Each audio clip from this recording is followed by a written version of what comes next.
send the invites to everybody you know.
Here we go. Here we go. All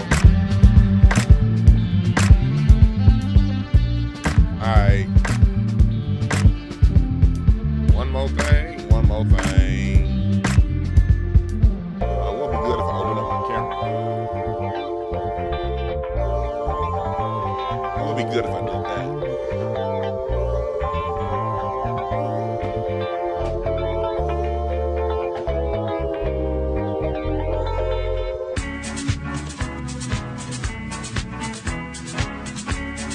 All right. Camera working.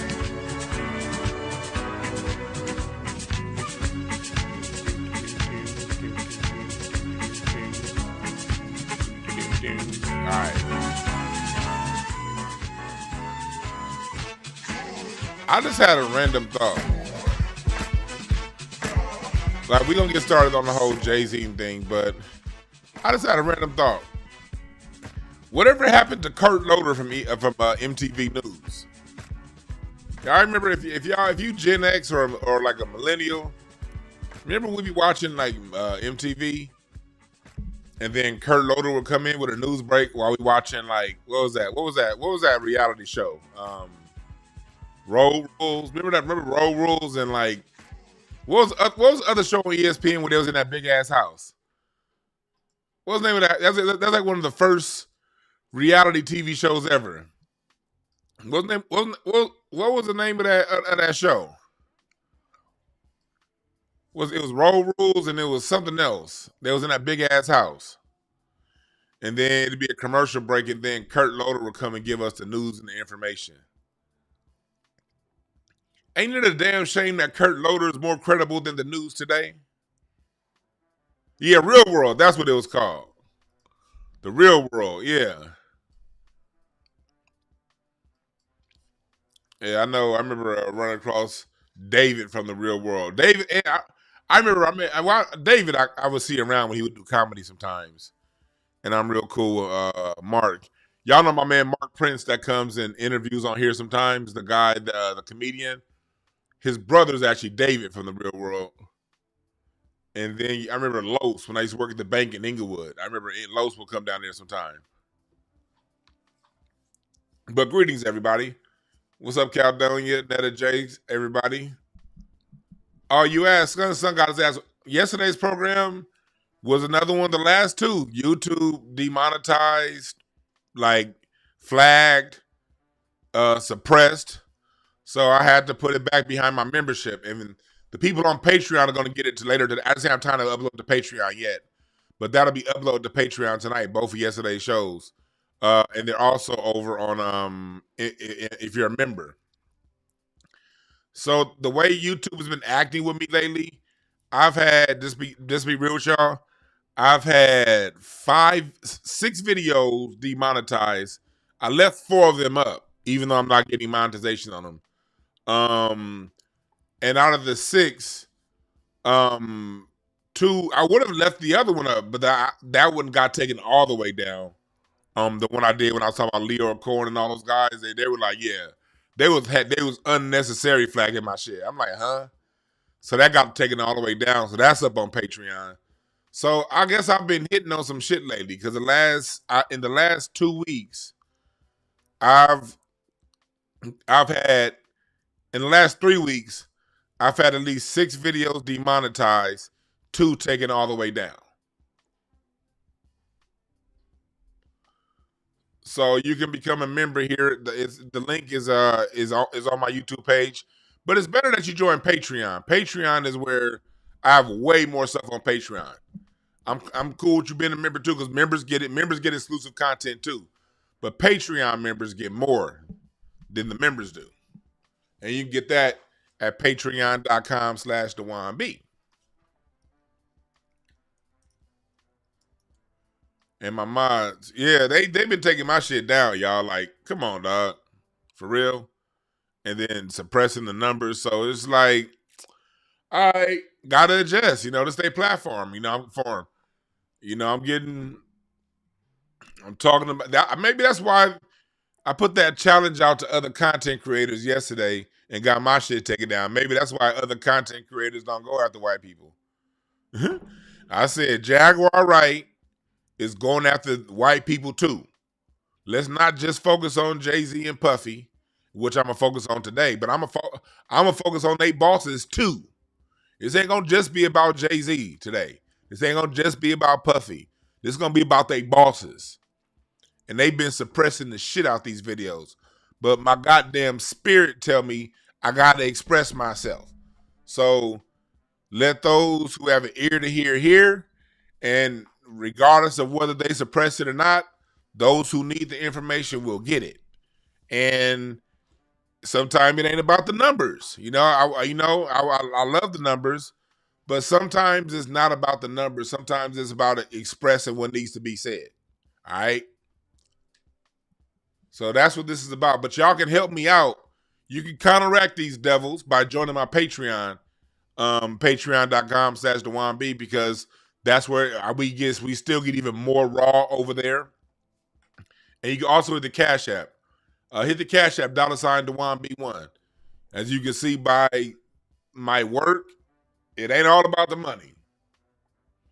Because if it were about the money, I probably would have listened to them and not... I probably wouldn't be doing today's show on Jay Z if it were about the money. Oh, shit. If it were about the money, I probably wouldn't be doing this title either. But we're in a time right now. We're in the 8 of Hearts year. This is the year of exposure. This is the time that, nigga, we gotta know who is who. Who's on our team, who's not on our team. Who's down with us, who's not down with us. We gotta know this information. We gotta know who is who. So, because, we're in some serious times right now. We see it happening all around us. We got these hurricanes. We got all these natural disasters. Think about it for a second. If you're in a disaster and you need some help, do you want to at least have an idea of who you can go to in that help? If you're in a place, you need to know the difference between your real friends, those who truly gonna help you out, and those who saying they gonna help you out, but then when it's time to call, hey, I got a hurricane, can I come to your house? All of a sudden, they ain't picking up their phone.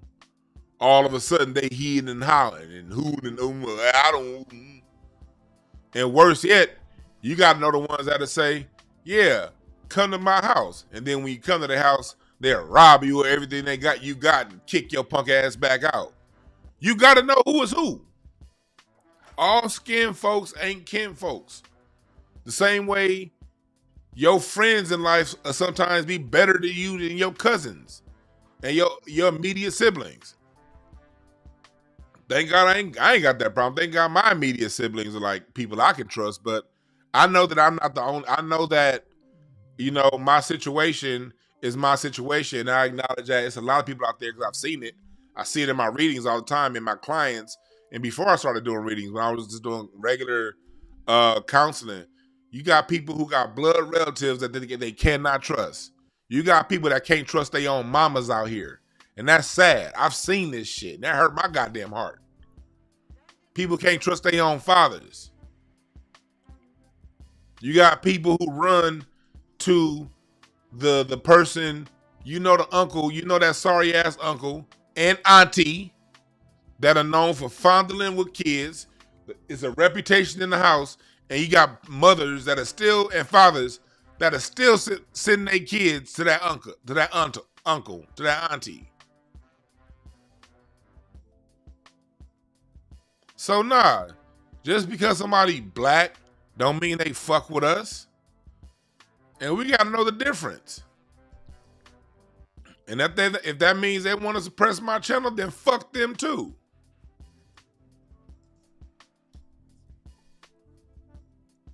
So that's where we at with it right now. But you guys can help counteract that by hitting the Cash App, joining the Patreon. Michelle, appreciate the Cash App. I got a Cash App from Michelle, appreciate that. And got a Cash App from Jessen, appreciate that. So let's get into it. Let's get into it. So, how did Jay-Z kill hip hop? As you can see from the thumbnail, what I'm inferring to. It's not that Jay-Z himself did it. And if you ask me, it's not that he did it intentional. This isn't about Jay-Z. We're gonna do a show today, and this is all just me, just news, you know, just my opinion. This is all, you know, I'm not saying anyone did anything and I know everything. I'm just saying this is my opinion based on a point of view. It's not a fact. It's not it's what I observed over the last 30 years in music. Because I pay very close attention. But it's just an observation, take it with a grain of salt. So when I talk about Jay-Z and how he helped kill hip hop, I seriously doubt Jay-Z even knows or knew intentionally what he was being used to do. So let's start off with the music side of the game. Let's just go right into it. Before we get into the business dealings, let's start with just the music side, all right? Let's start with the music. Somebody said, you never imagined Diddy was a monster? Brother, gotta pay closer attention. Oh, he a monster, all right. But let's start off with the music side with Jay-Z. Before Jay-Z, there was a thing called biting. What bite meant for you you Gen Z people and people that wasn't around at the time, what biting was when an artist took a line from another artist, an MC. MC in the early days of hip hop, when black people still controlled who was who, you could not bite. Taking a line or multiple lines or songs from other people was a no-no. You had to be completely original. Line for line, bar for bar. That was the rule. That was what kept the integrity of hip hop strong. Because what it did was it X'd out people who couldn't meet that bar. It was a great rule hip hop once had. No copying, no biting. Hip hop also had a rule on top of hip hop, no biting. Your bars had to mean something.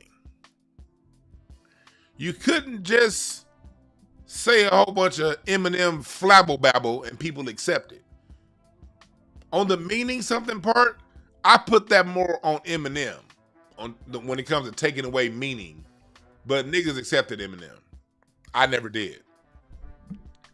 But but Jay-Z, as he got older and as he went through his career, he also was someone who didn't say much. He said a whole bunch of flibble flabble that sounded good put together, but it wasn't going to help you be a better man or help you deal with the environment of this world that we live in, other than a couple motivational speeches that basically are audio jack-offs for people who ain't gonna actually do nothing. Talking about all the money I got. No, Jay-Z gave people a chance to live vicariously through him 4 minutes at a time. And the people who living vicariously through him 4 minutes at a time, 99% of them didn't get off their ass and do what it took to get to what he got. It just sounded real good. Then they went right back to their job at FedEx. Let's just tell the whole truth. All you people be like, no, Jay-Z help you get up and grind. No, nigga. You listen to that shit on the way to your punk ass job. It makes you feel good. It's like church. It's like people who go to church. You feel real good. You get up on that dopamine. And you feel real good on Sunday morning. Just to go back to your slave ass job on Monday. What's the evidence? The evidence is if Jay-Z's music was that motivating to get you up and get you grinding, then goddamn it, we wouldn't be getting gentrified out of our hoods all across the goddamn country, city for city. If we was grinding like that, you know, all that Jay-Z you listen to did not stop from 4 or 5 houses on your block getting foreclosed, and here comes Susan and Bill moving up in that bitch. So let's stop all that motivation talk right now. But going back to that part I was saying about the biting line, it ain't just biting Biggie Smalls. People like to just limit it to Biggie Smalls. No, nigga, he been across the board. But because people like the Jigga Man, they accepted it. So when the so-called greatest rapper of all time gets to bite lines, well, so what? Drake does it. Jay-Z did it. So what? Cardi B does it. Jay-Z did it. If Hove, the quote-unquote greatest of all time, can get away with this shit, why can't we? Appreciate the cash app, Marcus. Hey, give me 1 second. I'll be right back. Give me like 2 minutes. Give me like 1 minute. I gotta get something real quick. My wife. Give me 1 second. All right. I'll be right back.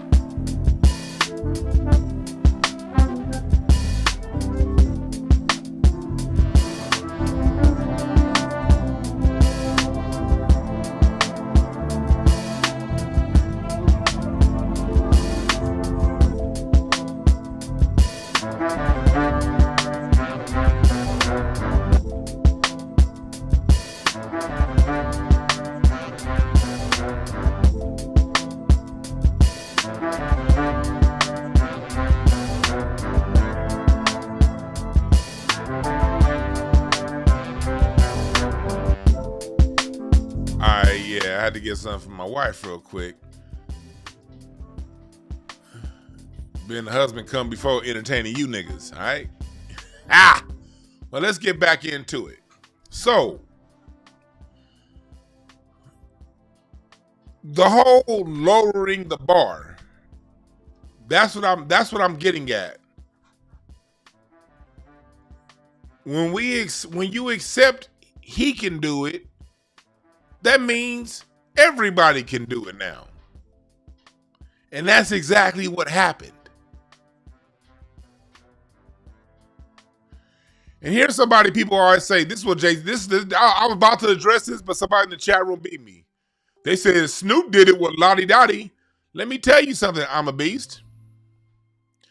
If somebody does something one time and never does it again, you know what that's called? It's called an aberration. And he didn't steal a line. He actually redid a song. He did what R&B does. That's integrity. I'm going to intentionally remake a classic. And I'm telling all of you guys, I'm remaking a classic. That's not, I'm talking about a career of this. 99 Problems, but a bitch ain't one. That was Ice-T's, but Jay-Z like to act like it was his. All I need in my life of sin is me and my girlfriend. That's Tupac. I mean, we can go down the line, down the list, song by song, album by album, line by line, to where you're taking other people's work and recrafting something different around it. That's far different than totally remaking a song. Understand the difference. Jeez. It's a huge difference. It's a huge difference. It's a huge difference between a pattern of behavior and an aberration. You know what I mean? So that's what I'm talking about. Jay-Z made it a pattern of behavior.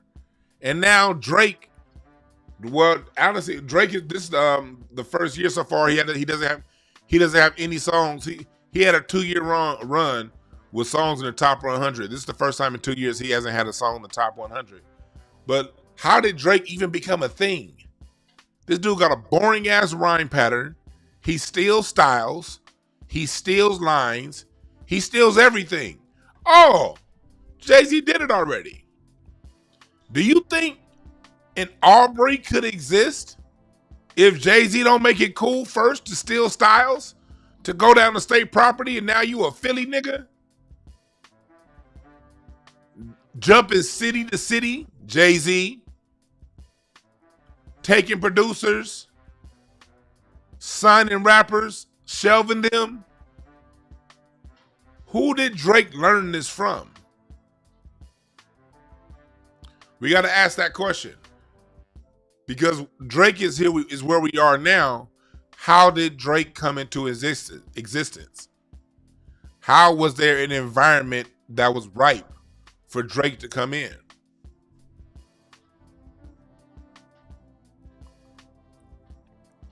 Yes, I'm a beast. Drake does have a team of ghostwriters. Yes, he does. Marcus said, East Coast niggas still, bro. That's just facts. I don't want the East Coast dudes coming here. That was a funny ass comment. I don't want the East Coast dudes coming here thinking it's a thing on the East Coast because, you know, and I hear what you're saying, my brother, but, you know, Nas didn't steal. You know, my favorite tribe, you know, Q-Tip is, if you ask me, Q-Tip is one of the gods of music. You know what I mean? So it's not all of them. Not all of them. It's not all of them.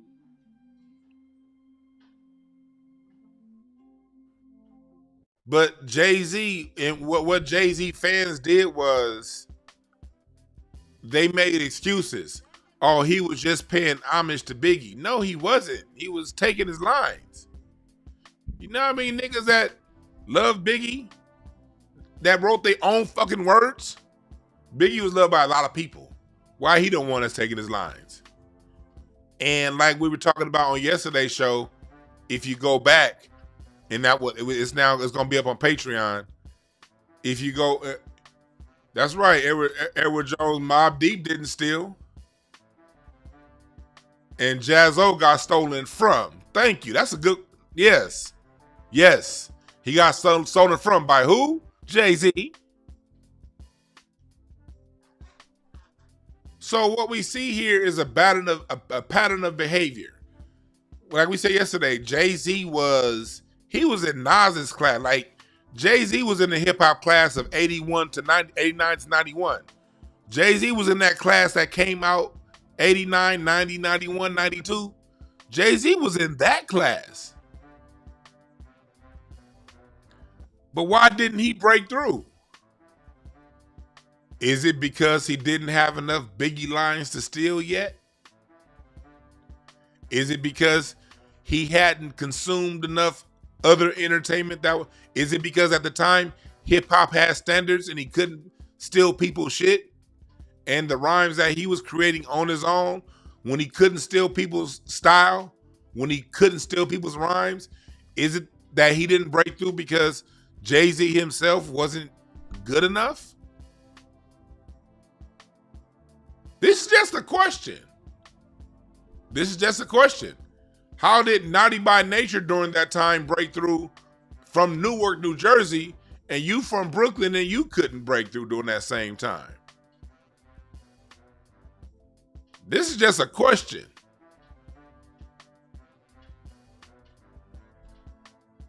Miami, you're a Miami Heat fan, so you're late. Jay-Z, let me use this person as an example.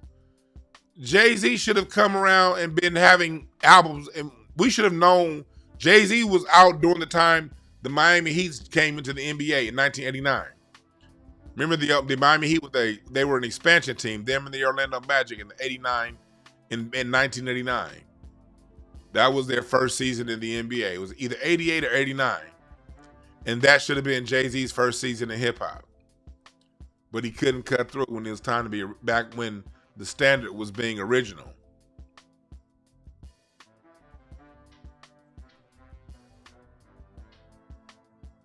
When the standard was being original, he couldn't cut through.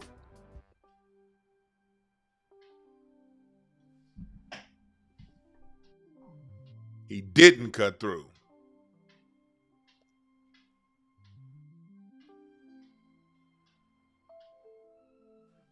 Yes, the 90s was hard for Jay-Z. Everybody was with him.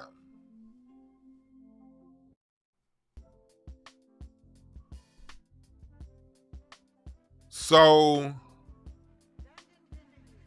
right, Isaiah Edwards, he said, yeah, Jay-Z was born during the Vietnam War. That's some real talk.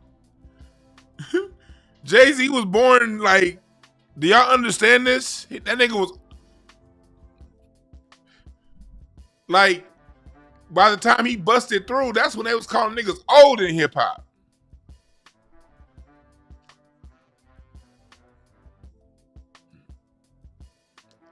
So the question is, how does somebody that couldn't bust through during a time when Black America was in control of who was who in hip hop,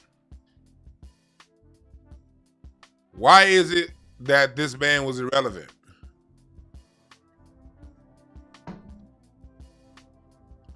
I remember when Tupac was like, remember when Tupac went on that rant? He was like, man, fuck Jay-Z, fuck. I was like, who is that? All the dude that had them, him? Why Tupac talking about him? That was my reaction.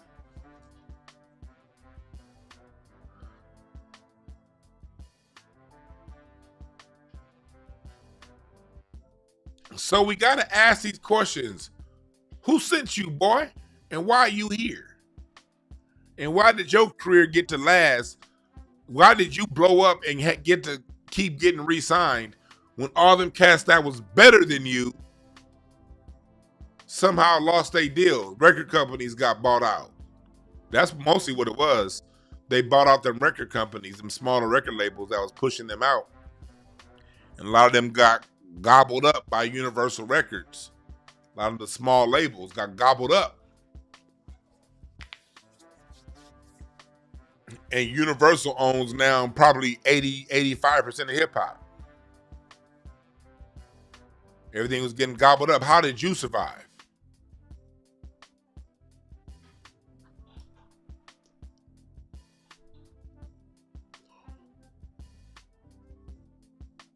So,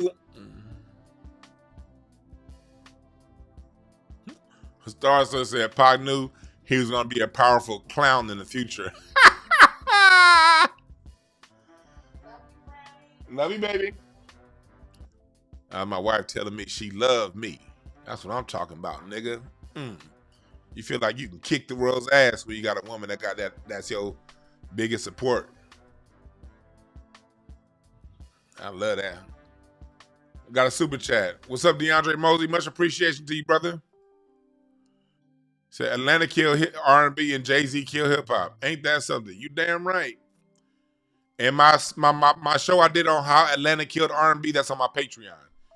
A lot of that stuff you got to find on Patreon now because YouTube went back and I did a lot of very, those of you like DeAndre who's been following me for 2+3 years, especially 3 years ago, I laid out a lot of I spent most of 2021 here on YouTube laying out a lot of foundation to what I'm talking about right now because y'all really, like, I was just really new to I was new to YouTube at the time, so I had to establish my credibility, and I wanted to leave a track record because I knew I'd be talking about this stuff later on as my channel got more popular.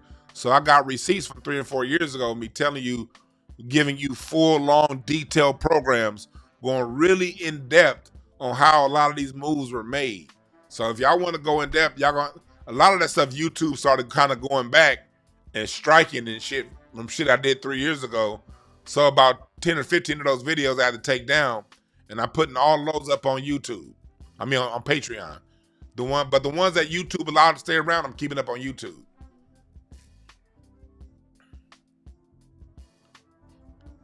Man, Larry, I kick your ass because your jaw is fragile as glass. Punk. Don't fuck with me, Larry. And so, anyway, back to my normal chat room. Y'all had a right to troll Larry. So let's get that. Somebody said no Kanye without Jay-Z. No, Kanye was doing fine with Common and everybody else. Jay-Z just no, Jay-Z's career does not get extended without Kanye. Let's make that very clear. Now, there's no Kanye without Dame Dash. Yeah, that's probably true. But Jay-Z's career doesn't get extended if Kanye's not there. Let's tell the truth the right way. Yeah, I'm coming up on 30. Rafi, I think you've been around since 10. Around 10,000 subs.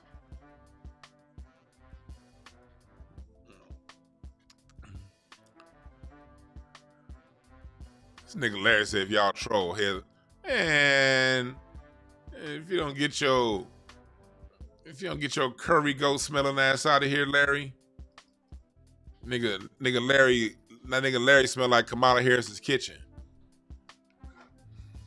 You're right, there's no Jay-Z without Dame Dash.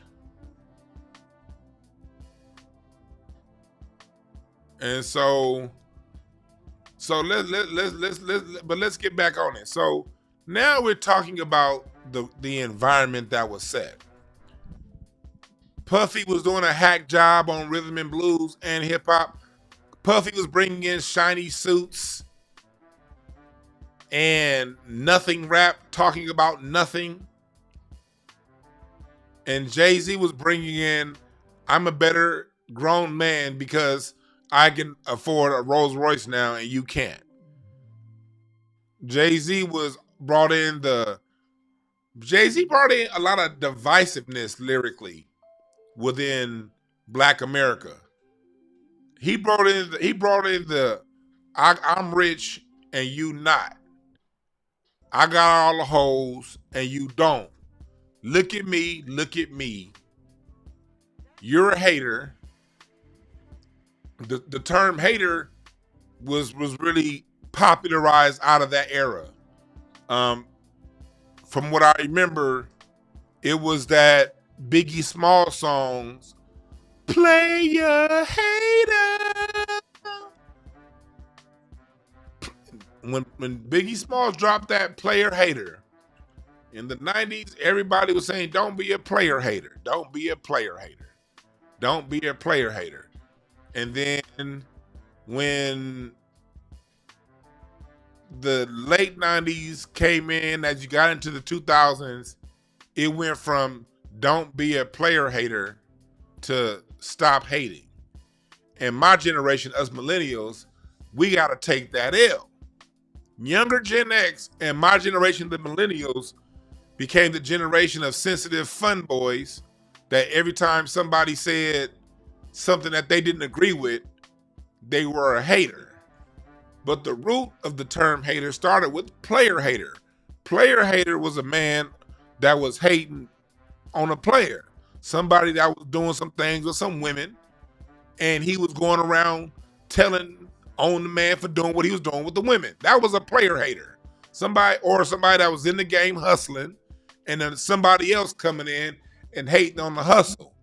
That's what hater was originally meant to say and meant to do. You hating on somebody actually doing something productive in life. Somehow in the 2000s, when my soft ass generation, the millennials, it went from throwing salt on somebody who's doing something that's probably illegal or probably shouldn't be done, but shut the fuck up and let a player play. It went from that to, you don't agree with me, you're a hater. Ha!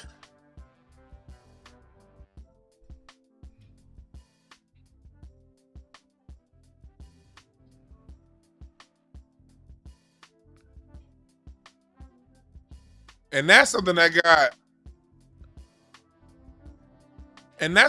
really got popularized in the sports end, because around the same time Jay-Z's getting popularized, LeBron James is coming into the NBA.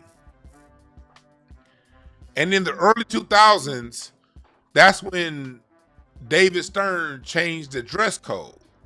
Because as the late 90s came, remember, this social engineering was going on in hip hop, TV, and sports at the same time. In sports, yeah, DMX was younger than Jay-Z, yeah. Yes, Mark said you confused. Listen to me, let's work with me here. In hip hop, the music is going from the early 90s, mid 90s. Early 90s is take control of your neighborhood. This is message music. This is what's going on. And then the gangster thing happened. And after the gangster thing happened, after Tupac and Biggie died, it went straight into manhood being about clothes and bullshit. And then when the late 90s came, you have the descendants of Michael Jordan and Magic Johnson, who was all about winning at all costs. You got Kobe coming up, Iverson, Stephon Marbury. You got that generation coming up of late 90s basketball players that is killers. T-Mac, these niggas is raw. These niggas is going. These niggas is, let's cut your motherfucking head off in the late 90s, early 2000s. Stephon Marbury. But the class of that generation was Allen Iverson. Allen Iverson came in with the cornrows, came in with the tats, and Allen Iverson was a self-made superstar. He didn't have Nike's machine behind him. The people, the late 90s was rough. It was gruff. On wrestling, we got the generation, y'all know that the Attitude Era, where it's reality stuff. You know, you got Jerry Springer on TV. Things is getting real in the late 90s. Understand that. Jerry Springer is taking out Oprah. Nigga, you got the real world fights. You got titties popping out on wrestling. The shit getting wild in the late 90s. Niggas, and then what made it bad for the NBA was when Kobe Bryant, they good little boy Kobe, who released a song with Brandy, did a rap album. Go back and look it up. David Stern suppressed Kobe's rap album, never let it come out. And that's probably a good thing, because it probably sucked. As much as I love Kobe as a basketball player, that shit was probably trash. But David Stern stopped that rap album coming out. Kobe was injured one year, I think it was an All-Star weekend, and he was dressed like Allen Iverson. baggy clothes, chains, and all that shit. When Kobe came out dressed like that, they were like, oh, hell nah. We got to change the whole image of the league. They inserted a dress code. Then they started demonizing everything Allen Iverson did. Allen Iverson couldn't spit without the news being all up in his ass. And then Kobe had the situation in Colorado, which I think was a setup. And then they came in with this new generation of soft boys. That's when that 03 class came in the NBA. The third greatest draft class in NBA history, by the way, behind 96, 84. If you ask me, 96 was the greatest or 84, that was the Olajuwon Jordan year. 96 was Kobe, Allen Iverson year. And 03 was Bosh, Wade, Carmelo, and LeBron. And that soft-ass 03 draft came in. And the NBA started changing its marketing up at the same time hip-hop was getting soft. Hip-hop is getting soft. Hip-hop is all about fancy, weird nigga, Jay-Z. You gotta kick that down up your shoulders, that shit. And then the NBA is demonizing the Kobe, Iverson, Stephon Marbury. Stephon Marbury pretty much got pushed out the league. And then they're like, everybody got to pass the ball. Everybody got to be teammates. Oh, everybody got to just, oh no, we got to share. We can't have these guys coming in saying, I'm going to take your head off. No, don't do that. LeBron is such a good team. Oh, look at his father. Oh my God.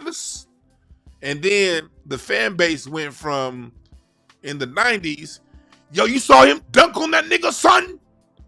To the 2000s. Oh, he's such a good father. And oh, did you see his stats? And oh, you don't agree with me? You're a hater. Oh my God, you're hating because you don't agree with me on my stats and how I look at LeBron James. Oh my God. All you soft ass niggas came into sports.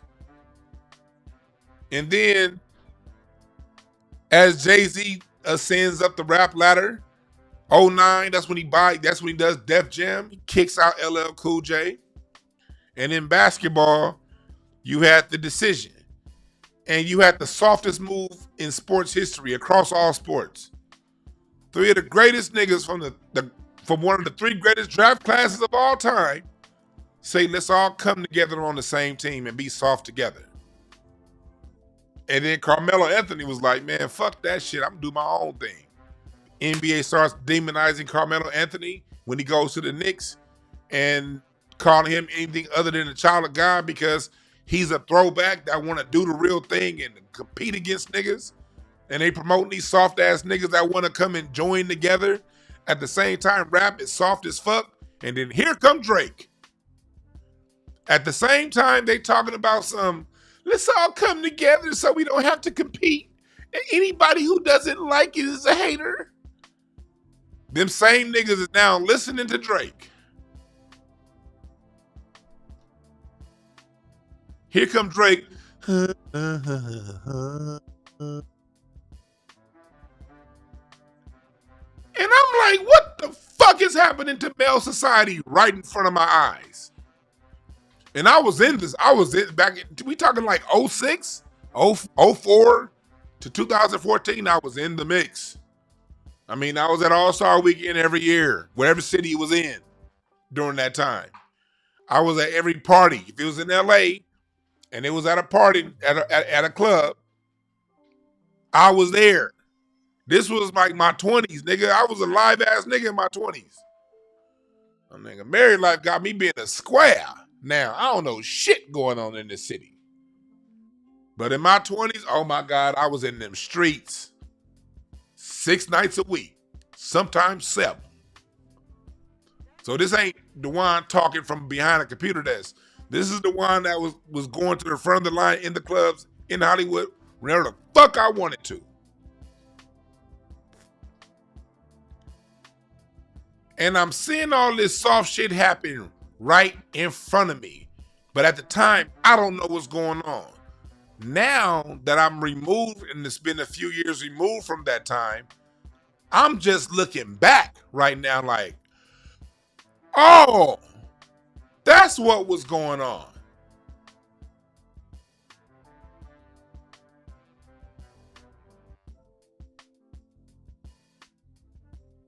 That's what was going on as I look back and see right now. But musically, a lot of that BS started when we accepted somebody we obviously saw take other people's style, take other people's lines, and we said it's okay. When we said, it like, because from where I came from, when they made that decision move, man, we'd be like, man, fuck all three of you niggas for the rest of your life. Y'all fucked up basketball. And that decision fucked up a whole decade of basketball. Now you got Kevin Durant going to the Warriors, and you got everybody trying to super team it up instead of competing against each other, and a whole generation that said, it's okay. I told y'all back in, did I tell you, chat room, my regulars, mods, press #1 if I told you the story, or press 0 if I didn't, about why I had to stop coaching basketball. Did I tell y'all that story a couple of days ago? I'm drawing a blank. I don't remember if I told y'all that story, or if y'all want to hear the story, let me know. Why I stopped coaching one of the main reasons why I stopped coaching basketball.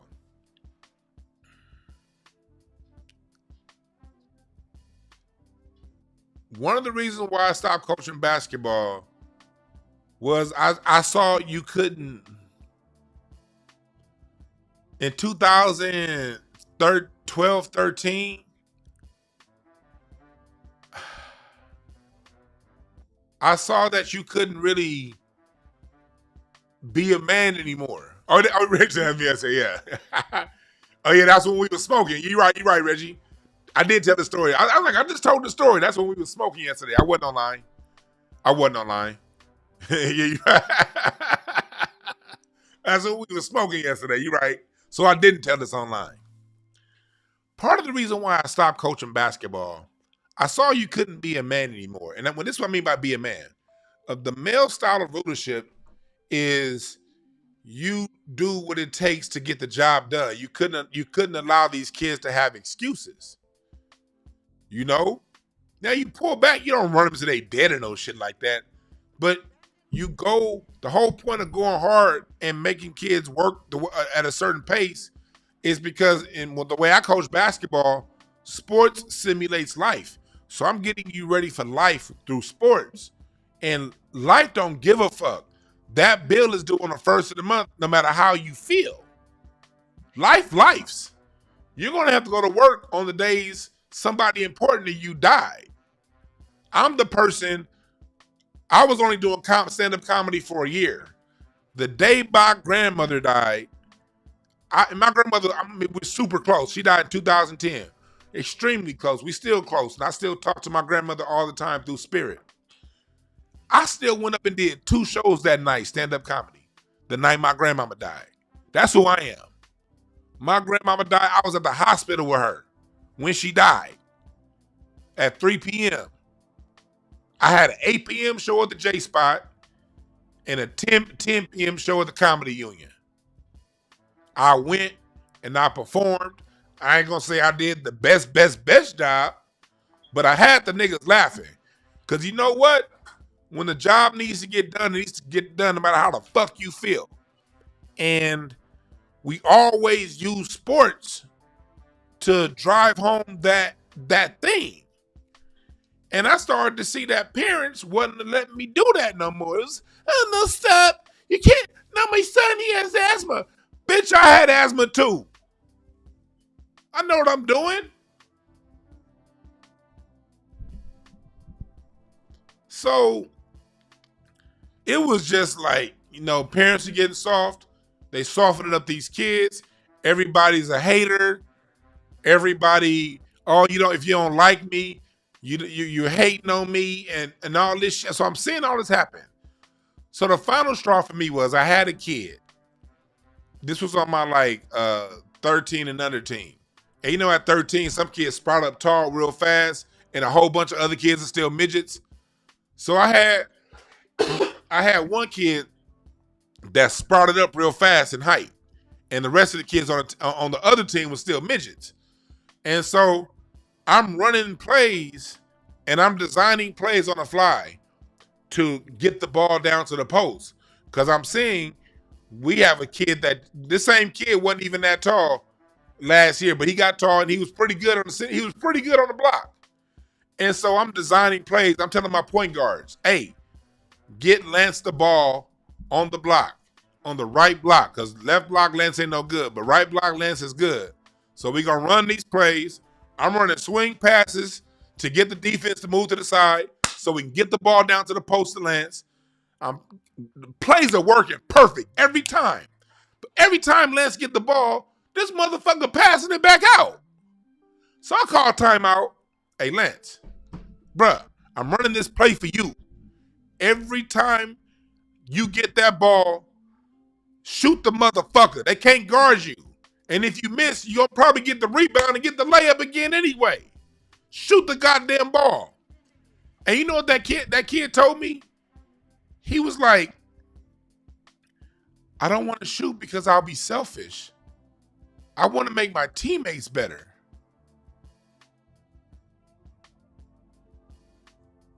And it hit me in that moment. Social engineering. Because this was during the time, and those of you who follow basketball closely remember, they were downing hero ball. No hero ball. They were using Kobe as an example every night, especially after 2011 when Kobe fouled out a game against the Dallas Mavericks. Kobe went to the bench. He hit his hand against the thing. He said, "Benny, you fucking fat." But he said the FAGGET word, talking to the referee Bennett Salvatore, and the NBA used that. This was in the 2011 season, the year the Lakers got swept by the Dallas Mavericks. And so the NBA made Kobe an example for this hyper alpha male. And the NBA did a lot of propaganda around that time about players who take every shot. You have to be a teammate. You gotta pass the ball. You gotta play with your teammate. You can't compete against your rivals. You gotta be teammates with your rivals. And I saw back then, I was like, wow, we can't even use sports to simulate how life really is. Because in real life, people aren't going to team with you. In business, they're trying to take you out. And this kid has an advantage that he can exploit, but he's afraid to exploit this advantage because of what propaganda tells him that is.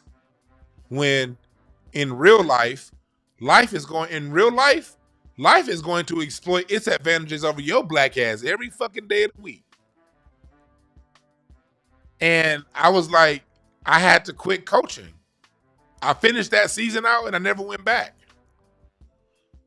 Because I was just like, damn. These kids think it's something wrong with taking advantages over the advantages that they have in life. And the shit's gotten too soft. And those of us who still believe in competition, those of us who still believe in there are no excuses, they're Xing us out the game. So I left and I never went back. Setting these kids up for failure.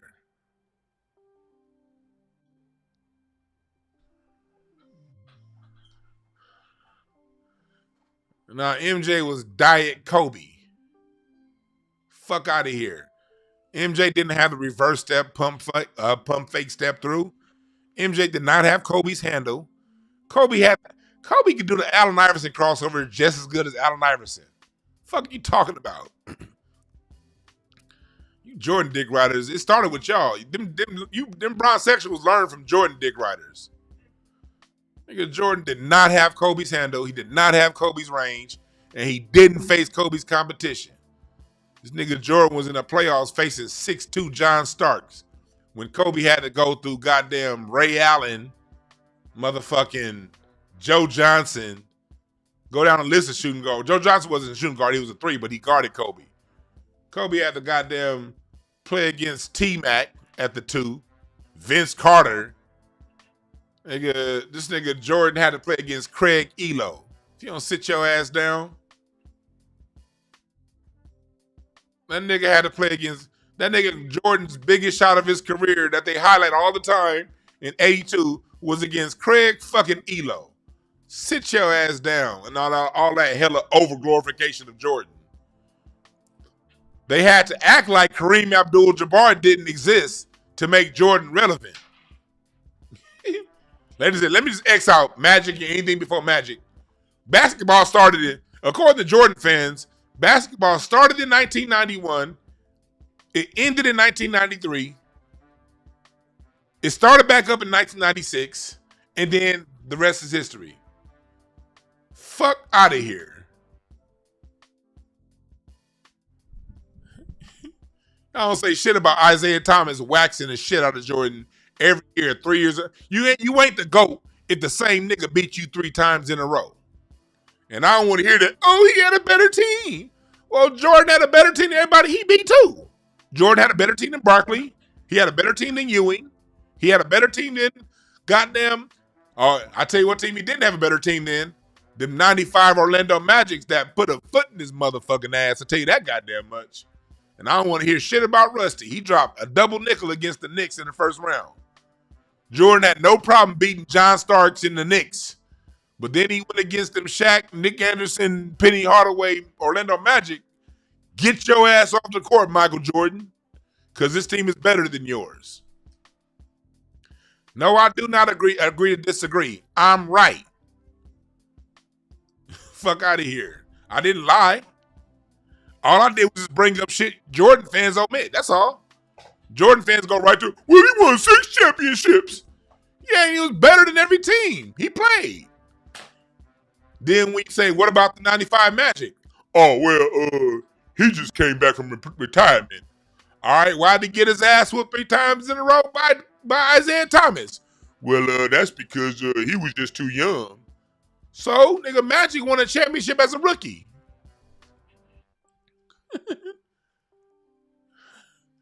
Yeah, Magic was a problem. Yeah, see, this is what happens. You right, Jay-Z and Jordan are both over. Yeah, Jordan's overrated. Jordan is just like Jay-Z. Jordan wasn't doing shit when the real niggas were around. When Magic, Isaiah, and Bird had their squads, Jordan was over here scoring a bunch of points, not winning shit. All right?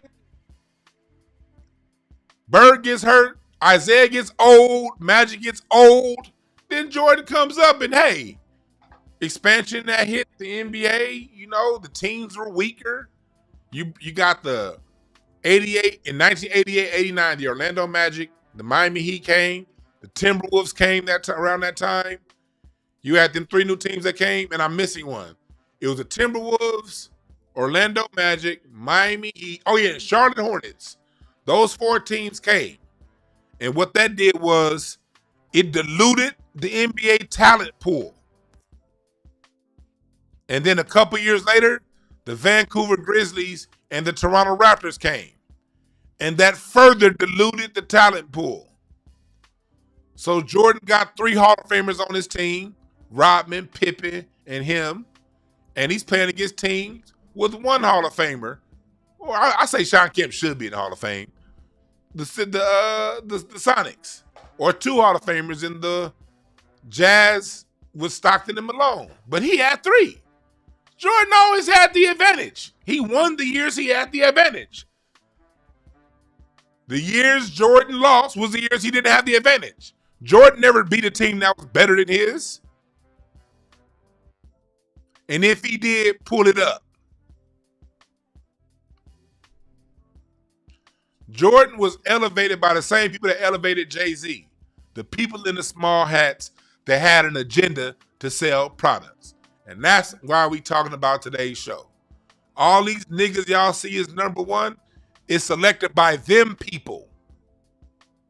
So they can sell your black ass product and hear your stupid ass go believe in the marketing. You better wake the fuck up. Anytime them people choose somebody, that ain't it. When are you niggas gonna understand that? Now you can like who you like. I'm not saying don't like who you like. And if Jordan's your favorite player, that's fine. But you niggas be ready to fight over this bullshit. And that's why I'm having today's show. Y'all fight over some bullshit. And all you can say is stop the cap, but you can't say a motherfucking thing to repeat what I said. To dispute what I said, I should say. Matter of fact, if you go back on this show, 3 years ago, 2 years ago, I did a full recap on how Jordan was selected between Nike, what's his name? What is David Falk and David Stern. Jordan was a created entity. They wanted Magic to do it, but Magic had the contract with he signed with Converse instead. They tried to make Magic the face of the NBA in the 83. Magic said no.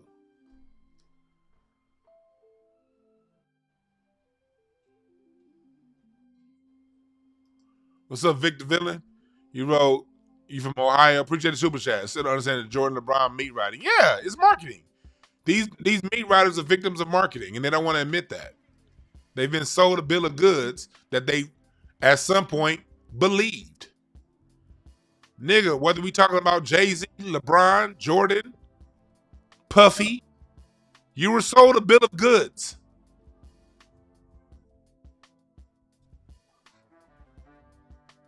You were sold a bill of goods. Magic was supposed to be that guy.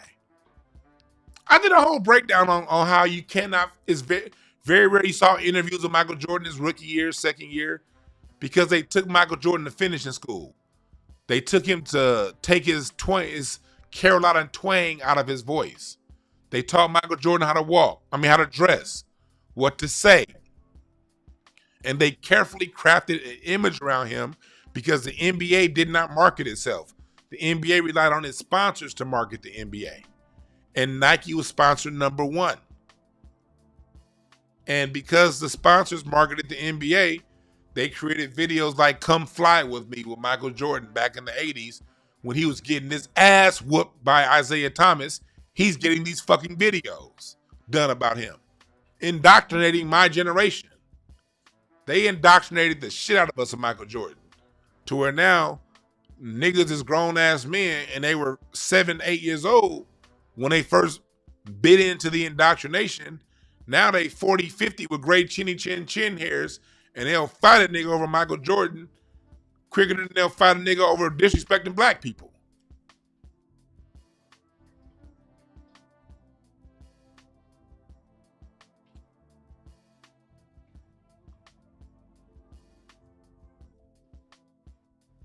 You dig what I'm saying? I'm not one to piss people off. I'm just the one to tell you, you believed in a bunch of bullshit. And I got the proof to show it. Hell yeah, Will Chamberlain take Jordan after the debate. This is like all them Jordan and LeBron fans. Let me see here. I just saw this from my home, but shouts out to Matthew Marr. He's somebody that be on. He's done the show before. The Draft Review. Dope ass channel, by the way. Not site, draftreview.com. But this dude just posted this morning on my Facebook. We was laughing at this. Look at these Will Chamberlain stats. This is why Jordan isn't the GOAT. They had to act like this man didn't exist in order to sell you that Jordan bill of goods. In order to sell you a Jordan bill of goods, remember when they would always put up, well, Jordan scored, the only player that scored 48 points 3 times in a row. Yeah, but they would just X out what Will Chamberlain did. 53, 32, 14, 11, and 24. And fuck stats. Wilt Chamberlain faced more Hall of Famers at his position than Jordan faced at his.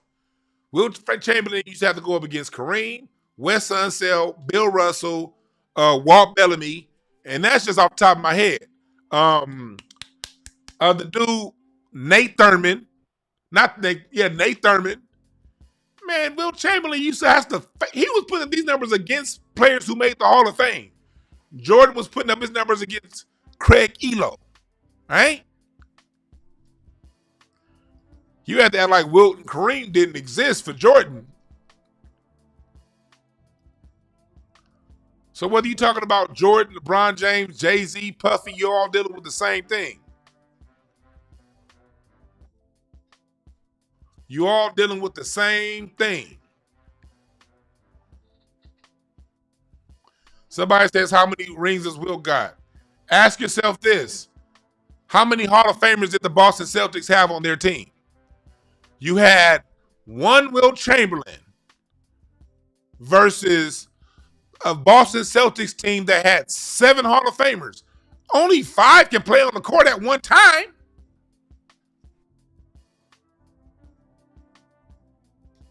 Man, the Celtics had, first off, he had to play against Hall of Fame center Bill Russell. So one, he's going up against a Hall of Famer. More than I can say about Jordan. Them niggas had K.C. Jones, Hall of Fame. John Havlicek, Hall of Fame. Sam Jones, Hall of Fame. What are you talking about here? So what?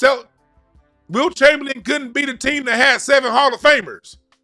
He's the greatest basketball player of all time, not God, nigga.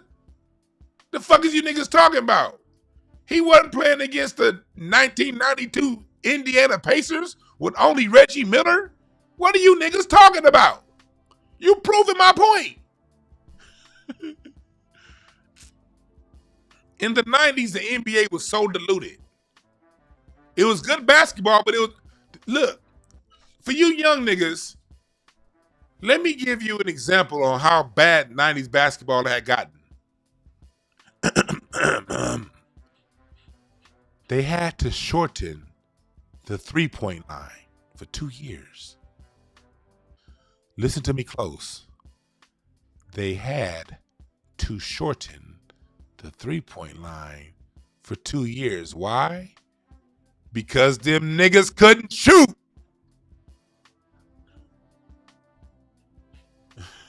That's how bad 90s basketball had gotten. They had to shorten the fucking three-point line because them niggas couldn't shoot. Because teams was winning, scoring 82 fucking points. Games was 82 to 79. In the NBA, that's how bad basketball had gotten in the 90s. Go look it up. They shortened the three-point line because scoring was so atrocious. Because you had Patrick Ewing, as great as he was, he didn't have anybody equally as talented or near as talented. He didn't have no help. Reggie Miller, but his next best player was Aaron McKee. Ewing's next best player was John Starks. Charles Barkley, when he moved to Phoenix, got KJ, but Kevin Johnson was always injured. The 1 year Kevin Johnson wasn't injured, they went to the finals.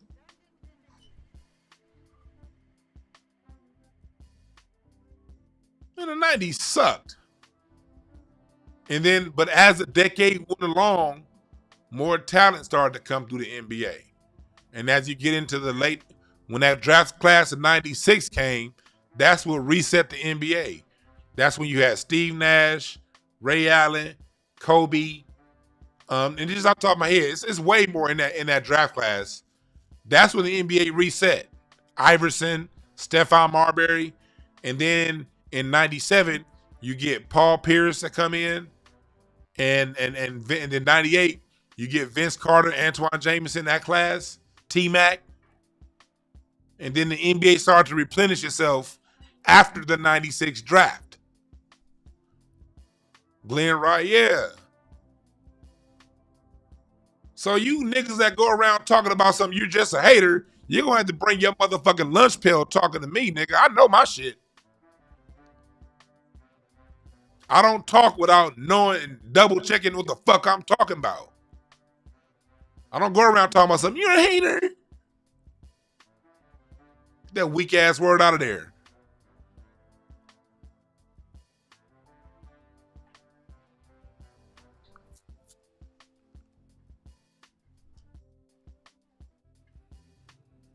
Fuck out of here.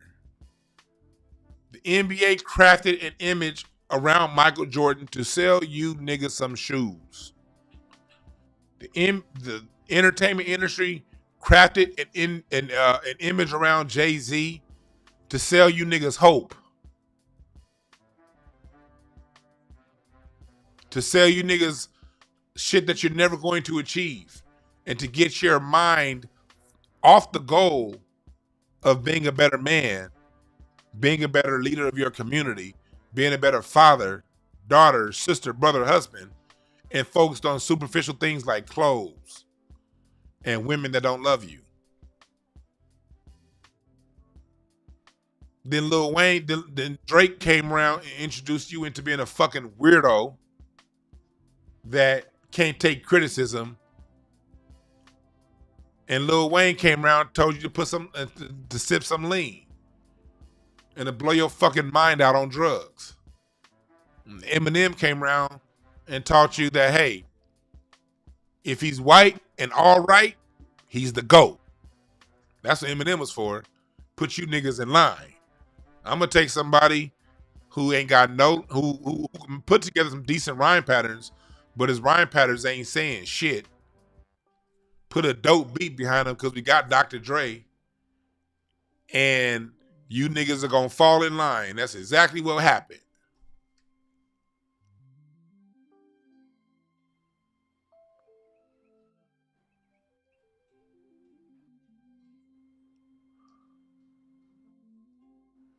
Yeah, Mario, yeah. See? I'm not here to play with your generation, young man. I'm not here to play with y'all. Now, I'm going to say some things that's going to hurt. I'm going to say some things that's going to be like, what the fuck is DeJuan talking about? That's because I'm talking from information. You don't need to shorten the three-point line if the talent's that good. Do you?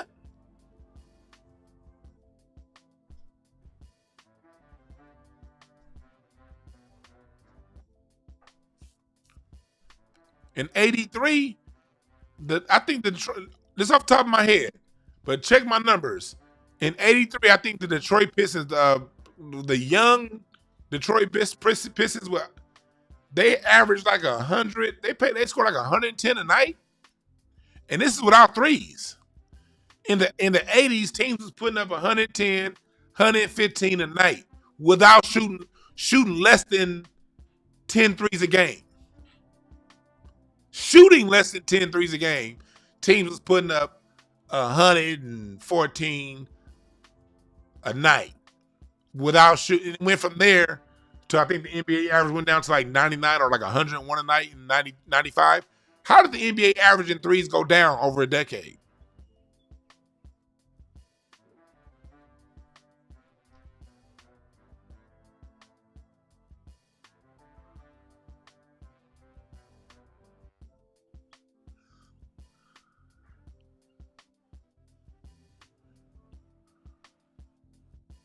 And if you got a problem with what I said, I'm going to do something I ain't done in a long time.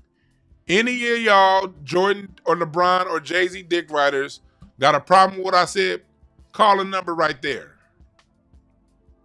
744-7425. 323. Appreciate that Cash App, Marcus Gibson. Jose, appreciate the Cash App. There we go. Any of y'all got a problem with what I said about Jay-Z, Jordan, LeBron? I'm actually going to open up my phone line. 323-744-7425. These niggas were put in place by white boys who had an agenda to sell you a product. That's who these niggas are. That's who these dudes are. They're puppets.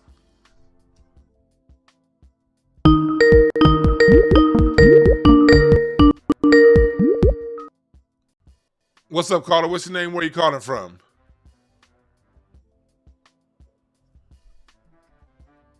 What's up, caller?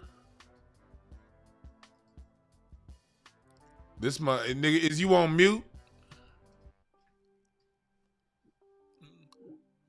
He couldn't call. So call whoever it was, call back. That person, they couldn't answer. I don't know what the fuck happened. What's up, caller? What's your name? Where you calling from? Marcus, Inglewood, California. What up, Marcus? What's that in the family? Everything good, brother? Think it's blessed, man. How you been? Man, I've been chilling, brother. What's on your mind? I'm checking out your page right now. I put it on pause and everything. So, yeah. But, of course, there's puppets. You know, I agree with you on that. Yeah. There's always going to be puppets, just like the president. It's like everything. But dude couldn't get this far without his talent as well. That's all I'm saying. I don't see why all the hate is going on. Like we didn't, especially like you and my era. Like we didn't grow up on Jay. Maybe I mean, that was like the sounds of the streets. Like after Pac and Big died, you know what I'm saying? So I don't understand all the, just all the vitriol and all the hate. It's like, bro, dude his talent made him to where he is right now. True, he's told to be a shrewd businessman, a shady businessman. What billionaire isn't? Question: what did I say that was hateful? No, I don't think I said you was hateful. No, you said the word hate was you. I'm trying to figure out what would be considered hate that I said. The chat, no, the chat is being hateful. Okay. Yeah. So like, I get it, but look, this is one thing we gotta understand as black people. Talent is a dime a dozen in our community. Yep. Like, so when we hear talent, if I'm dealing with a black American, I'm already know I'm dealing with somebody that's talented. Yeah. But there's a range in talent.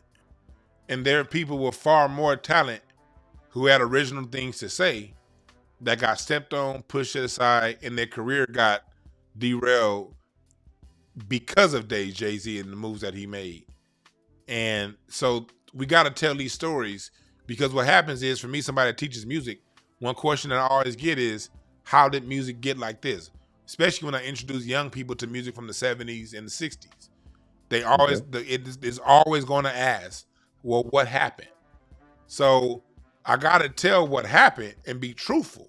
You know, there were people who were elevated at the expense of more talented people who got put in position by white folks who then used that power to excommunicate the careers and X out the careers of more talented black people. And these are the black people who did it based on where they work, just based off what I see. I ain't talking about no backdoor. I'm just talking about, I remember reading the paper when Jay Z took over Def Jam and fired LL Cool J. I don't know the backstory to that. I just know that he took over and got rid of LL. I just know what people like Dame Dash say, who's been saying it for a long time. And then you hear from, when it comes to Puffy with the locks, and you hear these stories over and over and over and over again. No matter how much you like these people's music, we got to talk about it. And again, I agree with you. Again, these are shady businessmen.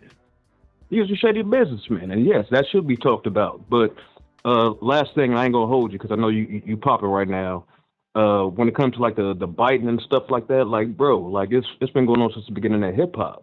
Like Ice Cube admitting from Biden from Ice no, it hasn't. Ice Cube Biden from that's a guaranteed no, because now again, go back to what we talk about. If someone took a line for one song to play homage, yeah, that's always going on. Took a line here and there.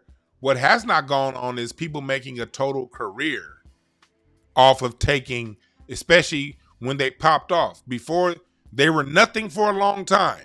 When their class was doing it, no one paid attention to them. Then we see Biggie and Tupac die. Boom, boom, pow, pow.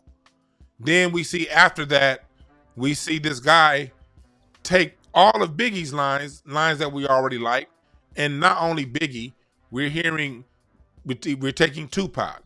We're not only taking designs, we're not only taking lines, we're taking fashion. You go from dressing like Big Daddy Kane to dressing like Jaz-O. Then you go to Philly and take State Property.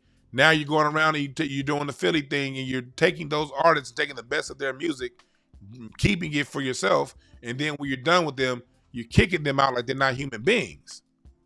That's what happened. And no one else did that. What I think you missed from my point, and again, I'll let you go after this. It's like biting, stealing. That's I guess that could be subjective. I'm not sure, but again, it ain't subjective. We can go look it up. That's not subjective. Well, hear me out. When Ice Cube said, he was like, yeah, like when he did Boys in the Hood, he got that style, that rhyming pattern, that rhyming. You're more of a musician than I am, but that whole cadence and everything from Ice-T, and created his own, made it his own. Like I don't see what the. Let me correct something. First off, Ice Cube was 16 when he wrote Boys in the Hood, and he gave that to and he created that cadence because he gave it to Eazy-E. Eazy-E wasn't a rapper, and Eazy-E couldn't rap. Eazy-E was a money plug. So exactly. a 16-year-old Ice Cube gave the song, and he's not the one that gave it. It was Dr. Dre that had Eazy-E sing a line and punched it. He punched that whole song through. So the Boys in the Hood are always hard. Stop. Punch. Come talking that trash, we'll pull your card. Stop. Punch. And Drake stopped and punched that based off of a pattern because the first step of motivation is inspiration. So every artist, Miles Davis was trying to be, when Miles Davis first started out, he was trying to be Dizzy Gillespie. When Dizzy Gillespie started out, he was trying to be Louis Armstrong. You're always going to start trying to be somebody else. You're going to do that right away. That is true, 100% across the board. But the people that we lionize and hold as great, they then took that and made their own thing. They didn't make a career off of being other people. They took Michael Jackson, that pose he does at the end, that's a Sammy Davis Jr. pose. Michael Jackson, when there's a move Michael Jackson does when he shuffles his feet and he's doing James Brown. When he pops his head back and snap, that's James Brown, literally. But around that, he created Michael Jackson. Jay-Z, every 3 years was a new person stylistically. Now he's Basquiat. He hasn't stopped. He still ain't himself. I'm gonna say this, and I'm gonna let you get back to your family real quick. And this is the point I agree with you on. Like when Jay-Z does his stuff, like the 03 Bonnie and Clyde, it's like he's, for the people that don't know about the originals, it's like he's remaking history. Yeah. So I do agree with you. I do agree with you on that. Yes, sir, man. But thanks for giving us a call. I got people braiding this line right now that want to call in, man. Thanks for that, brother. God bless you, man. I love you. Sir. All right, y'all can call back in. I took time with that conversation just to let y'all know I'm not making this up. I'm not making this up.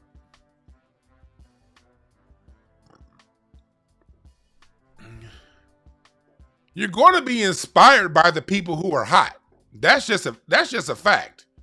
Yes, you are. But at some point, do you make it your own? This nigga's being Basquiat right now in 2024. He still ain't original. It ain't an original bone in this man's body. What's up, caller? What's your name? Where you calling from? I got 2 calls at the same time. I don't know how this happened. Hello? Call right back. I'm having a mixing line. Call right back. I'm going to answer the phone. Okay. I don't know what the fuck is going on. That shit just had 2 calls come through, and I want to talk to both of them. There we go. Hello? Mimi West, what's up? Mimi West from Inglewood. What's going on? Oh, man. What's up, Mimi? How you doing? I'm good. How you doing? I'm good. Good. Well, I just wanted to call real quick. I don't listen to the man's music, but I do want to say something that happened when I was 15 years old. Go ahead. Mr. Jay-Z is a monster. He tried to get at me when I barely turned 15 years old back in 97. I think it was like a show that was going on at, it might have been Florentine Gardens. You know, when you a kid, you don't know where you. Yeah.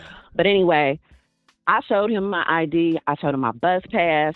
I showed him the school ID from Westchester, and he didn't care. He was trying to get me drunk. He was trying to get me high. grabbed on me, stepped on me. You know, I'm thick, so he was grabbing all over me. Damon Dash looked at me, looked at my face, and was like, "That's a kid. Leave that kid alone, man." He still was trying to get me to come to his hotel, telling me the hotel he was staying at. Damn. I think it was the Ace Hotel or something, telling me to come to his limo. He had shrimp, he had lobster, and he had Cristal. And I asked him, "How you just said you don't drink. Why are you trying to give me drink?" He was like, "Well, I don't have to drink or smoke just to make sure that everybody else around me have a good time. I need to be on top of my game." Wow. So he was trying to get me drunk and high when I was a kid. He was stealing on me, grabbing on me. Finally, Damon Dash grabbed him and was like, "Come on, man." Looked at me again, was like, "Leave that kid alone." My voice kind of shaky because I get kind of emotional about it when I talk about it. But yes, he literally, that dude saved me from Jay-Z because he was much taller than me, much stronger than me. And no matter how much I was pushing his hands off me, this dude kept grabbing on me and was like, "Oh, no, I can mold you. I can make AJ nothing but a number." Damn. So everybody needs to know that, because every time I tell people this, nobody been believing me since 1997. Only person that knows what happened is my cousin. Shout out to Maisha from Westchester too, because she was there too, and she was older, and she was like, "Oh my God, I can't believe I lost you." So yes, that dude is a monster, and he ain't shit. Wow, I've never heard that story. Wow, and we went to high school. Wow. Mm-hmm. Damn. So Yeah. shit. Well, I believe I take your word for it. I know you a straight up cat, for real. And the way that I even got those tickets to go to that was because I used to run in the hip hop, the B girl scene. So I used to go down to the Beat when they had the joint, and the Wake Up Show used to they wouldn't I don't think the Wake Up Show would always be at the Beat, but sometimes they would be directly down there. And then I used to go to Friday Night Flavors with the Baker Boys funny? And Mr. Chalk and Fuzzy. The only time we never really hung out, the only times you and I have ever run across each other after high school was at a concert. You see? Yes. I'm thinking the only time we've ever run across each other since high school was around music. Yeah, because I always used to want to work around music until I worked around music, and then I didn't want to work around music no more. Anybody that knows what's popping can read between the lines. Mm-hmm. Wow. Mm-hmm. Thank you for that. No problem. Thank you. I love your show. Keep doing what you do. I didn't even know you listened to this shit. Check me out. What you say? I didn't even know you listened to me. Yes, I be at work, and I be taking my daughter to school. I be listening. That's what's up. I tell your daughter everybody said hi. I sure will. And everybody that want to check me out, I got my own little YouTube channel too called Awake and Not Woke. Okay, well, Awake and Not Woke. All right, for sure. Put that in the chat. Thank you, Dewan. I love you. All right, you have a good one. Okay. Damn, I didn't even know Mimi listened to me. Wow. We used to go to high school together. We Facebook friends, but I didn't know. The only time I ever seen her was I saw the Hollywood Bowl a few years ago. That's crazy. All right, let me take this 404 number. What's up, caller? What's the name? Where you calling from? It's Georgette calling from Georgia. Georgette calling from Georgia. What's on your mind? Okay. With the Jay-Z, with the LeBron, the Kobe, and the MJ, if you had a closer, who would you want? Kobe. LeBron can't close. I'm gonna get the ball to MJ. I'm gonna get the ball to MJ or Kobe. They close. Yes.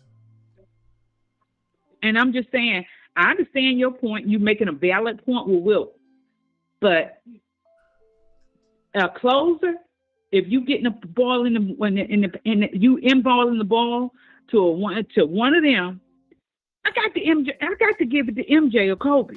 Mm-hmm. I agree. They're gonna win. That's all I'm saying. Ain't no competition there. But LeBron, you inballing to him, he ain't closing. Now, with that said, I love you, baby. I always listen to you. I love you, your wife, your mama, your daddy, and your family. Peace. Likewise. Appreciate you for calling always. Yeah.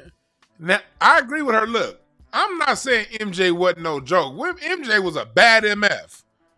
And I watched almost every MJ game from 1988 on because for you young people that wasn't around, they used to be on WGN and you didn't need NBA League Pass back then.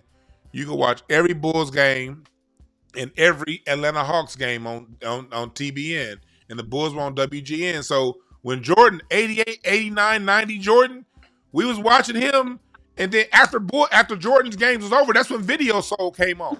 Or we watch his game and be flipping back between the Jordan game and Video Soul. So I know Jordan's a bad motherfucker, and he deserved all 6 championships. I'm just saying calm down on the hype. What's up, caller? What's your name? Where you calling from?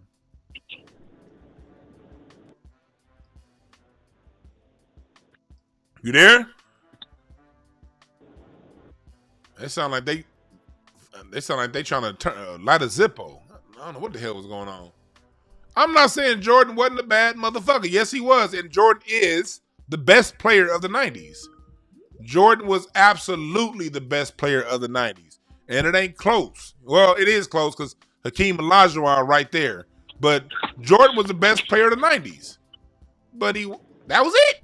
All this all-time shit, you niggas need to calm the fuck down. What's up, caller? Where you calling from? What's up? Am I on the line?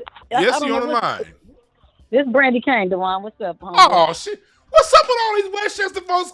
Hey, Brandy, I want you on the show one of these days, like to give us some more update. I'm glad you called me. Hey, for y'all, this is the homie Brandy. We met in middle school, knew each other in high school, but Brandy be putting in work here in L.A., whether it be the reparation stuff, what's going on in Africa Town, the Murder Park, what's going on the streets. This woman right here be putting in for real work, and I got nothing but love and respect for her. I just want to say that before you said something, but go ahead, Brandy. Oh, no, I appreciate that a lot, Devon. Sure, appreciate that a lot. Spirit Wonder, shout out to Spirit Wonder, somebody that shouted me out in the chat. Yeah, I wanted to touch on like some of the stuff that you were talking about as far as like the music stuff. I'm not as well versed on the sports stuff as you are, but obviously, you know, I come from living through Magic Johnson and Kobe Bryant. You know, so I also Brandy, you know, come Jordan on, let's stop. You was on the court with me back in Orville Wright. Oh You yeah, still on the I'm court. just saying as far as like stats and shit like that. I can't tell you a nigga stats from 2000. You know what I mean? Yeah. But yeah, you know, we used to ball all that.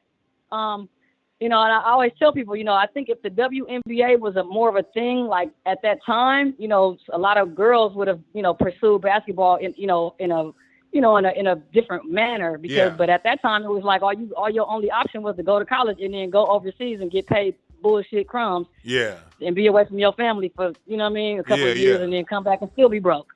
Yeah. So it wasn't really a real aspiration to you know what I mean? But I feel like, you know, you know how I used to get down, like, I don't know, I could have made it back in the day, you know?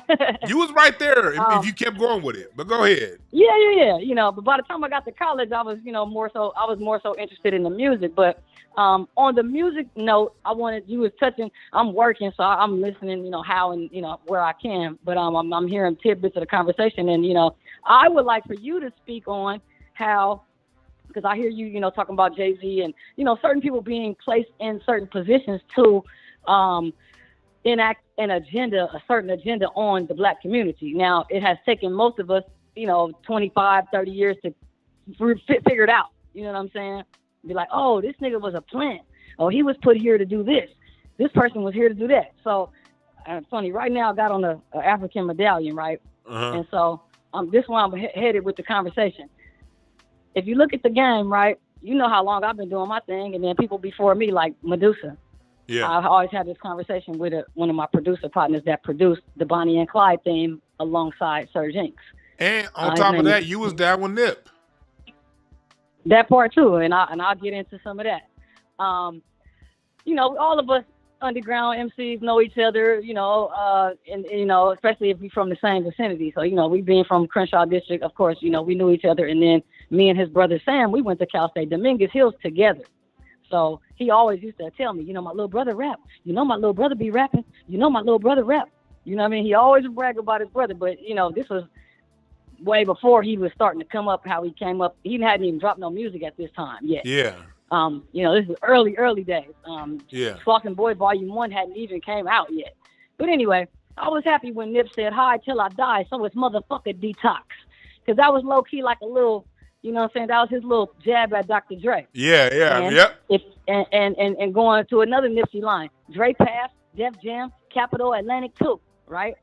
Now going back to Dre. Now, in the state of the West Coast hip hop, particularly females on the West Coast, Dr. Dre is like a very similar character to Jay Z when it comes to the gatekeeping that is being done over here. Yes. And has been done for years, and for decades. Yes, him and Jimmy Iovine. Yeah, and so Jimmy Iovine is his handler. Yep. And then you have he brought in artists like Snoop and The Game and Eminem, and they all blew up big.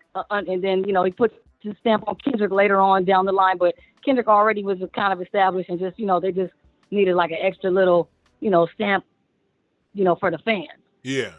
But anyway, my bigger point is, if you look at the game between Doja Cat and Yo-Yo, there's been a 35-year gap in between any females getting put on the West Coast. Wow. I ain't think about that. And that's the answer I get every time, DeJuan, even from niggas on the West Coast. I never even thought about that. Well, I think about it every fucking day because I've been doing this shit since I was 13 years old. And I've been to Dr. Dre, and I've been to Aftermath Records only for Curtis Tucker to tell me, Brandy, I think you're a star. But you know what? Dr. Dre don't like female rappers. But it makes sense. It makes sense because, and ironically, Ice Cube, the one who said, I spelled girl with the B. He the only one that put on solo female rappers from the West Coast with Yo-Yo and Miss Toy. But both of those was in the 90s. So there's been a 35-year deficit of zero.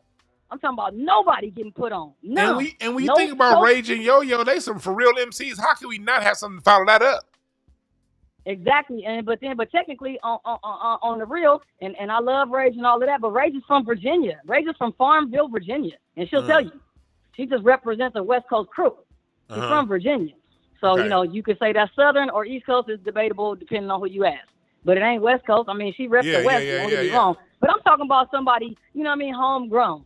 And now when you fast forward and talk about Nipsey, right? So he was, and most of the dudes, felt the same energy over here because if you look at it, nobody blew up from over here unless they came from somebody up under that NWA umbrella. Oh, that 06, that 2000s era pre-Kendrick, there was a lot of rumblings for those out here in the West Coast. People was really like looking at Dre and Snoop like, yo, what the F? What's going on? We got all these cats bubbling up. Before they stamped Kendrick and all that, they had gone real quiet. And there was a whole lot of West Coast artists that needed that stamp, and they was not fucking with them. But it was your class, Brandy, that really put the pressure to him, wasn't it? Yeah, I mean, I think once Nipsey started really bubbling, and once he started bubbling, everybody went with their own agenda and said, you know what, the whole coast, everybody can't wait on Dre, but that's how Jimmy Iovine and them set it up to where it's like Dre was the main gatekeeper for everything on the West Coast. If he wasn't coming through Dre or something or somebody from that NWA umbrella, you was not getting on, let alone no females. So if we see the grind that Nipsey had to do on his own with dropping 10 mixtapes before he dropped the Victory Lap album and then wound up at the Grammys. I'll tell people all the time how no radio play. Remember how back in the day it was guaranteed you was gonna either see Nipsey on Slauson and Overhill selling them tapes, Stocker La Brea that up at the top of the hill. Sometimes you was gonna see him on Alviso. Yeah. You was gonna see him somewhere almost every day out there selling them tapes. I remember one time I pulled up on him on Slauson and Overhill. He was in that center median across from Simply Wholesome, and I was like, "Hey man, I just got your tape." He was like, "Nah man, I made another one." I was like, "Damn." Right. Running laps for real. So, and I'm glad you mentioned, originality. A lot of these things, a lot of us, people, they don't want to be labeled as, oh, you an old head and you trying to live in the past and you can't. Well, things got to change. Yeah, things got to change and evolve, but some shit should remain. Some rules need to stay in place. And that no biting shit and being original is something in hip hop that needs to fucking come back. Right. And it should have never been accepted to just be completely unoriginal. Now, when you turn on, you go online or you hear new artists or whatever, everybody sounds like a little fucking mashup of Drake, fucking Future, and Wayne. Yep. But the exception is they're not even fucking halfway as good as none of them. Right. These niggas, you know what I mean? Wayne has no substance, but the nigga can rap as He far can rap as his ass off. Yep. Yeah, he can rap his ass off as far as saying some shit. Yeah. Just rapping and being just trying to be clever. He got that. But yeah, we know he's definitely lacking substance. But I'm glad you touched on that because, it's gonna take some of us to be gatekeepers of what's good. Right. What's righteous, you know right. So, we need some balance in that. I know I've been going on and on. I could keep going on. I know you got other callers. I gotta get you back. I gotta get you on here for like a longer show, like where you can probably get on. Yeah, and we can touch on all these things. But I would like for you to analyze that a little bit too. Dr. Dre is a major gatekeeper of the Los Angeles and the West Coast rap scene, and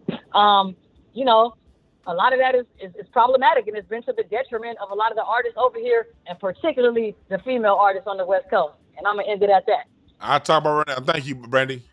Yeah, much love. West Coast. Much love. Yeah, I've talked about Dre before, but I have not been talking about him today.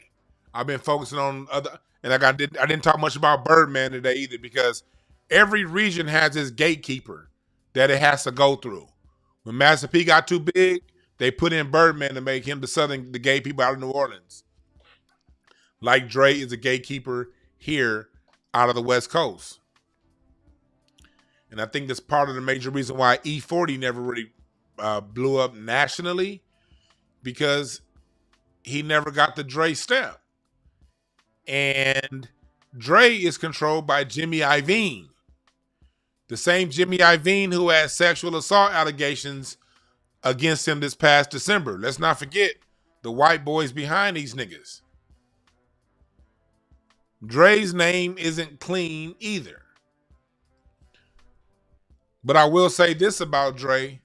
The only reason why his name doesn't come up as much as Jay-Z and Puffy and all these guys, because at least Dre is smart enough to stay out of politics. He stays out of telling us who to vote for, who we should support. He doesn't call himself this. He don't be out there. He's not in the face. He's not in our face every day. So a lot of what he does doesn't get talked about. And matter of fact, his improprieties, whatever his relationships are with women, those have been talked about. But as far as some of the other stuff, Dre at least knows how to shut the fuck up and get out the way, which I can respect. But he's still under the Jimmy Iovine umbrella. And Jimmy Iovine has been poison to hip hop. And what you're talking about, no black, I didn't even realize the no women part of it, because remember, it was Jimmy Iovine was the one that marched Eminem's tape to Dr. Dre's desk. That's how the story goes. It wasn't Dr. Dre found some white boy rapping. No, Jimmy Iovine found some white boy rapping and handed it to Dre and said, here you go. But maybe this is why it ain't been too many women rappers coming out of the West Coast sound. Maybe this is why. I don't know. But you see how they're all backed by a thug?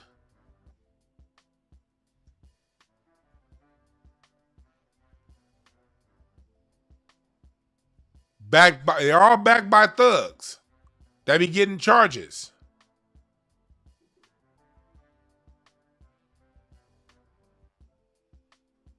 They all do.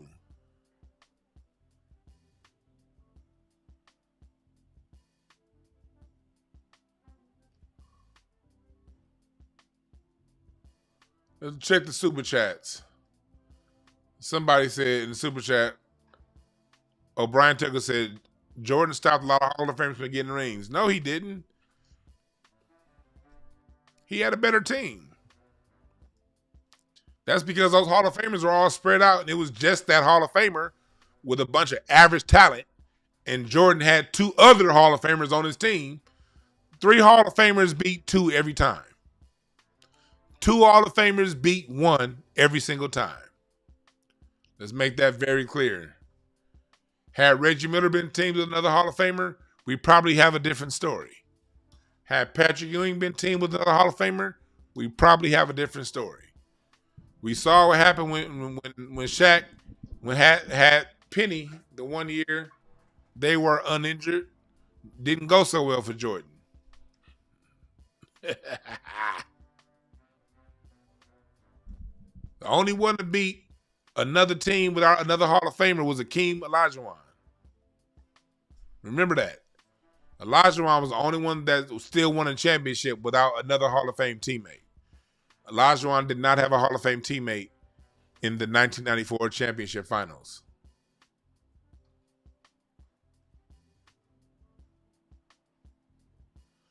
But Brandy said some real stuff. I got to do some more investigation on that. Maybe I'll bring Brandy back on to do a more in-depth. And so maybe she could talk about some of the women that got left out. And then look at who she mentioned. She mentioned Doja Cat. Trash.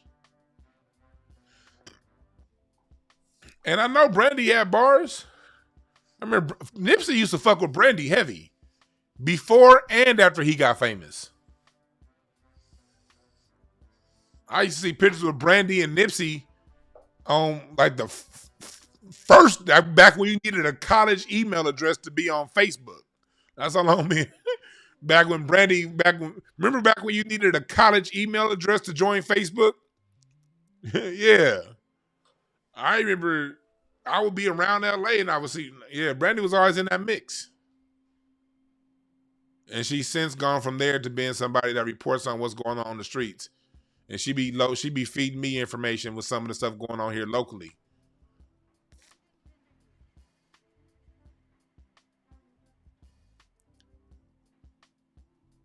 Yeah, so that's, like I said, the one thing I would give Drake at least, because like when it comes to music, most of these dudes are scumbags. Let's just tell the truth. Not a lot of them are scumbags. Not most. A lot. But to hear about a scumbag in music, male or female, that's normal. My thing is, if you're gonna be a scumbag, at least shut the fuck up. Don't be over here jumping in our politics, being all out front.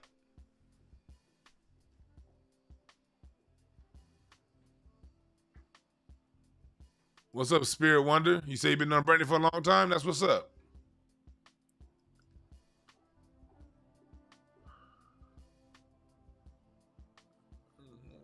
The camel killed hip hop. So this is what we're talking about here. This is an overall agenda that it not only happened in hip hop, it happened in sports, it happened on TV. TV got real soft.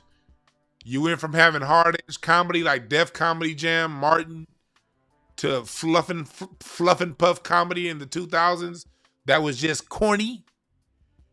Even comedy got soft. Like there's no reason why Corey Holcomb shouldn't be on every fucking comedy special out on TV for the last 20 years. But he don't say what they want to hear. Comics, there's so many comics out there that tell the truth and be funny as fuck, telling the real thing, and you do not hear about them. But you get these fluff and puff niggas that's on TV all the time. Nowadays in comedy, if you don't represent the LGBTQ community, you don't get a special. That's what it's come down to today. Unsunken one, it used to be you had to be white funny. White funny was what it was the last 15 years ago. The last 5, 8 years, if you ain't LGBTQ, you don't get a special.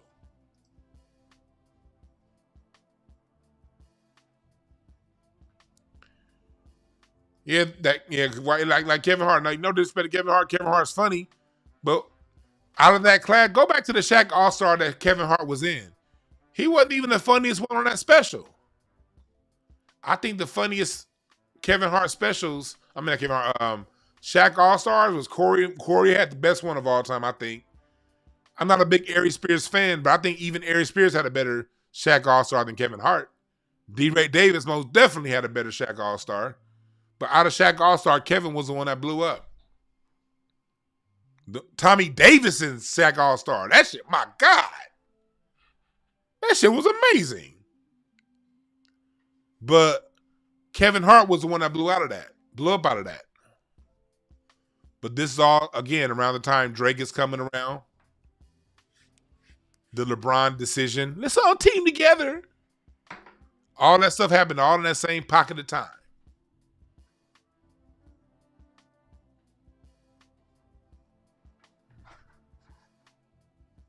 And again, this isn't anything bad about anybody. I don't wish anything bad on anybody I said. I don't have anything issue. It's not personal with anyone, not even Jay-Z. But I got to tell the truth, and I got to tell the story as it is. I got to tell the story. I've been observing this story from day one. Like, this isn't me making some shit up. This is my observation as somebody who's always paid close attention to. And the two things I paid close attention to my whole life, three things. Politics, number 3. And when I was younger, music, number 2. Basketball, number 1, when I was younger. And then around the 2000s, music became number 1 and basketball became number 2. And politics stayed third. But sports, music, and politics, this is some shit I've been paying a very close eye to my whole life. And so for me to tell you all these stories, all I got to do is recall my memory, use my memory.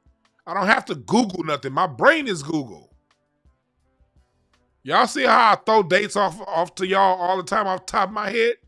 Nigga, when I want to go to Google, I think. So when people just be like, well, what about? Nigga, I will tell you what happened in 1994 and everything surrounding that environment. Don't fuck with me.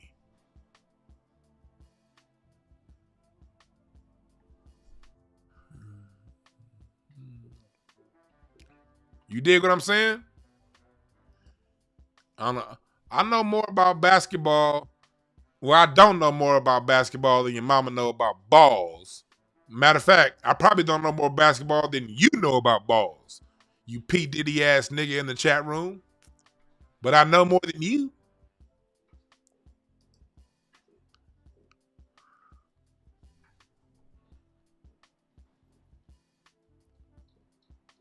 That's right, Be Original Entertainment. Number one computer will always win. A brain.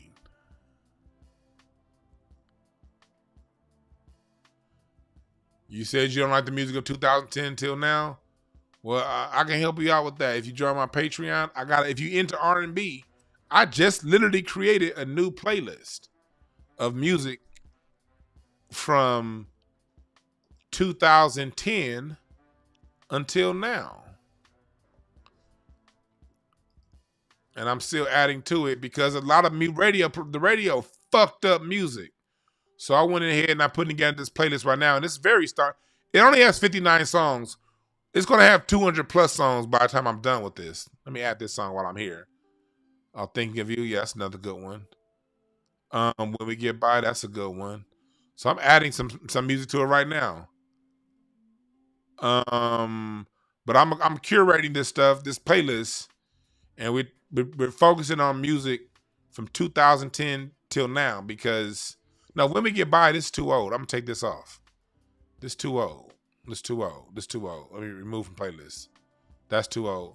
Spanish joint is too old too. That's on one of my other playlists. We're trying to do 2010 till now. But we got that right now up on Spotify. And you can find it through my Patreon. All right, I'm about to get up out of here. Thank y'all again for listening. It ain't personal. You know, I ain't trying to hurt nobody's feelings. But if I do hurt your feelings, I don't give a fuck. And I might go live later on tonight, depending on how I feel, all right? So look out for me to go live again later on if something pops off. If nothing pops off, I'll see y'all tomorrow. All right? This ain't personal, but this is education. And when I say education, I mean look it up. It is my opinion, but look up what I say. All right? Thank y'all for being here. There are no perfect messengers. Only perfect messages for those willing to pick up the game. I'm out.